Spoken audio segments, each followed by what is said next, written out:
warahmatullahi wabarakatuh.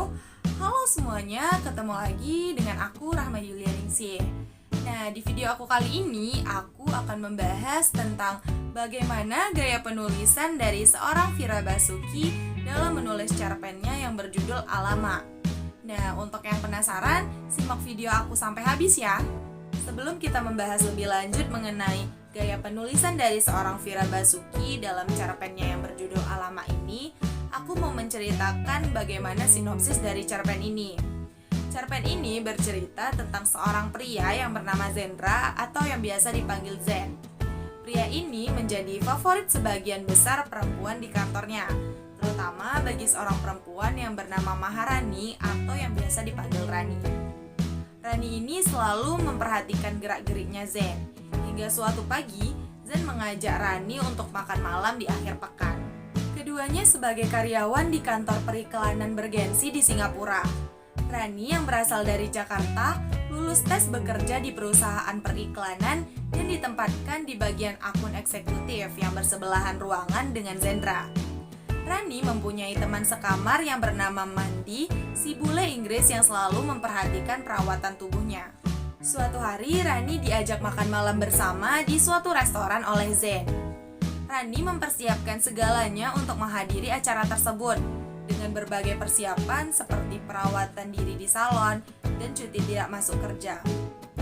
Si Zen pun akhirnya mendatangi apartemennya Rani karena mengira Rani sedang sakit SARS, sejenis penyakit yang pernah mewabah di Singapura. Rani sangat kaget dengan kunjungan Zen di apartemennya.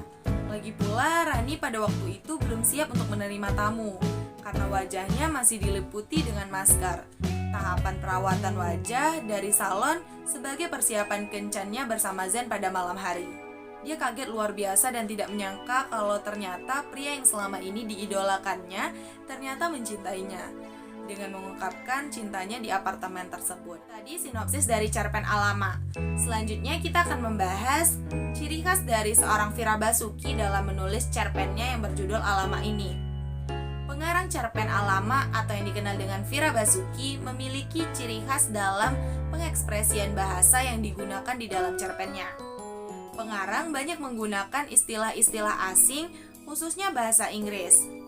Hal ini dimaklumi karena berdasarkan riwayat hidup penulis, selain berdomisili di Indonesia, ia telah bekerja dan tinggal di Singapura.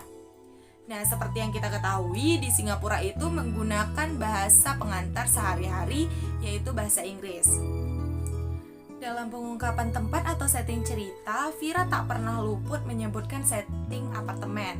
Hal ini disebabkan oleh gaya hidup Fira Basuki yang tinggal di apartemen di Singapura.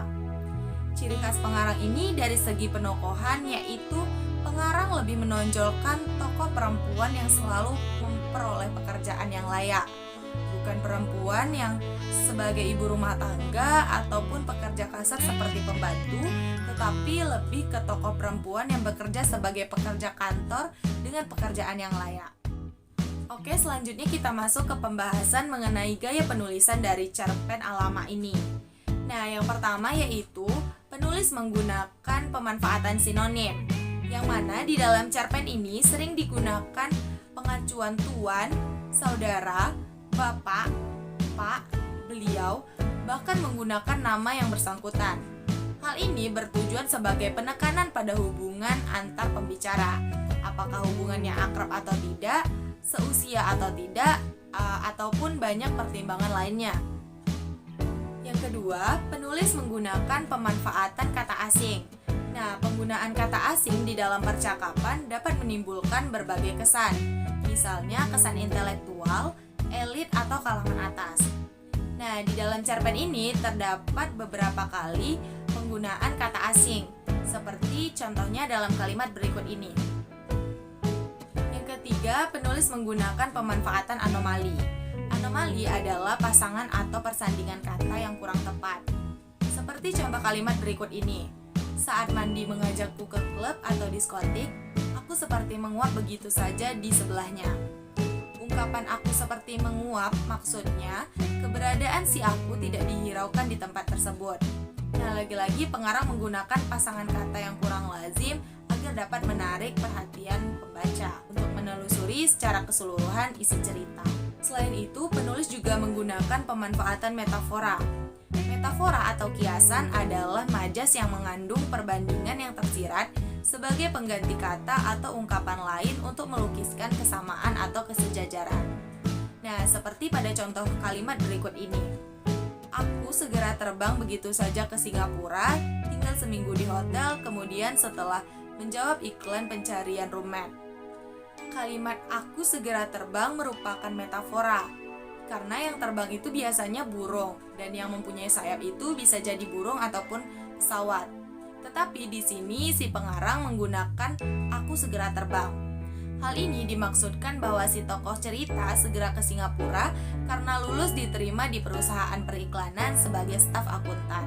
Nah, yang terakhir, pengarang juga menggunakan pemanfaatan perumpamaan. Perumpamaan di sini adalah peribahasa yang memperbandingkan keadaan atau sifat seseorang dengan keadaan benda-benda yang terdapat di sekeliling kita, seperti hewan, tumbuh-tumbuhan, dan lain-lain. Nah, contohnya pada kalimat berikut ini. Ia seperti bunga, sedangkan para perempuan di kantor itu justru seperti kupu-kupu yang sedang menghinggapinya.